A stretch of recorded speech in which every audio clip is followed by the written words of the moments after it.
বন্ধুরা, শখের রান্নাঘরে সবাইকে স্বাগতম।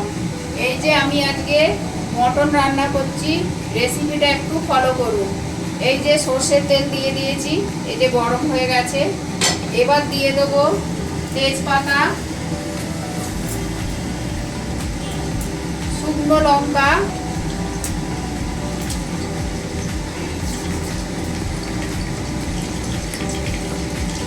একটু গোটা জিরে দিয়ে দিলাম,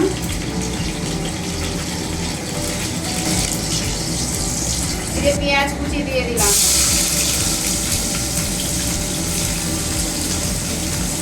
দুটো গোটা পেঁয়াজও দিয়ে দিলাম। এটাকে এবার আমি পেঁয়াজটা আমি ভাজতে থাকবো।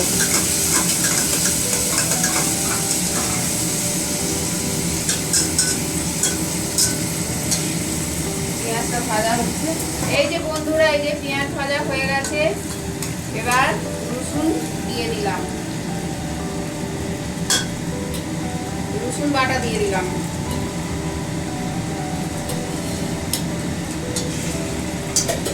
রসুনটা একটু ভাজা হয়ে গেলে তারপরে আদা বাটা দেবো।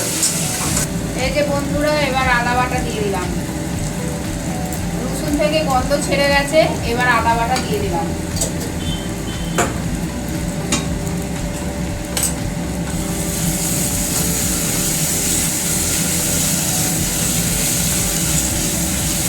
আদাটা একটু হালকা ভেজে নেব, কারণ আদা বেশি ভাজা চলে না। এবার এখানে টমেটো কুচি দিয়ে দিলাম। এবার এখানে টক দই, হলুদ গুঁড়ো, লঙ্কা গুঁড়ো, আদা ধনে গুঁড়ো, এই যে পেস্ট করে রেখেছি সেটাও দিয়ে দিলাম।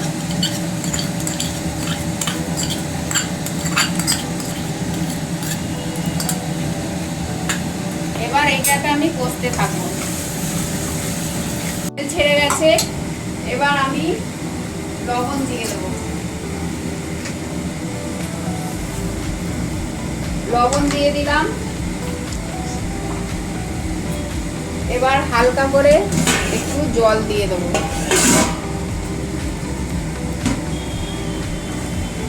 জল দিয়ে গ্যাসের আঁচটা একটু বাড়িয়ে দেবো। এটা আর একটু কষতে থাকবে। চেরা কাঁচা লঙ্কাগুলোও দিয়ে দিলাম, চেরা কাঁচা লঙ্কাও দিয়ে দিলাম। এবার আমি মাংসটা এই যে ম্যারিনেট করে রেখেছিলাম, লেবু দিয়ে, নুন দিয়ে আর হালকা একটু টক দই দিয়ে ম্যারিনেট করে রেখেছিলাম, এই যে মাংসটা দিয়ে দিলাম।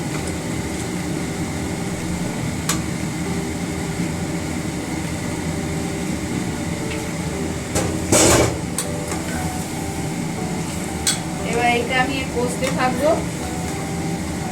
বন্ধুরা, এই যে খাসির মাংস কষা হয়ে গেছে। এই যে মাংসটা কেমন কষা হয়েছে দেখে নিন ভালো করে।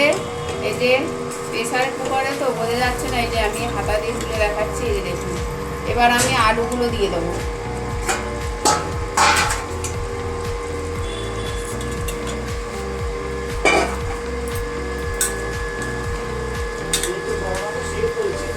এই যে বন্ধুরা, আমার কষা হয়ে গেছে। এবার আমি জল দিয়ে দেবো। জল দিয়ে 4-5টা সিটি মারবো, মাংস হয়ে যাবে। বন্ধুরা, মটনটা হয়ে গেছে। একটু গরম মশলা গুঁড়ো ছড়িয়ে দিলাম, তার সঙ্গে এই ধনে পাতা কুচি ছড়িয়ে দিলাম।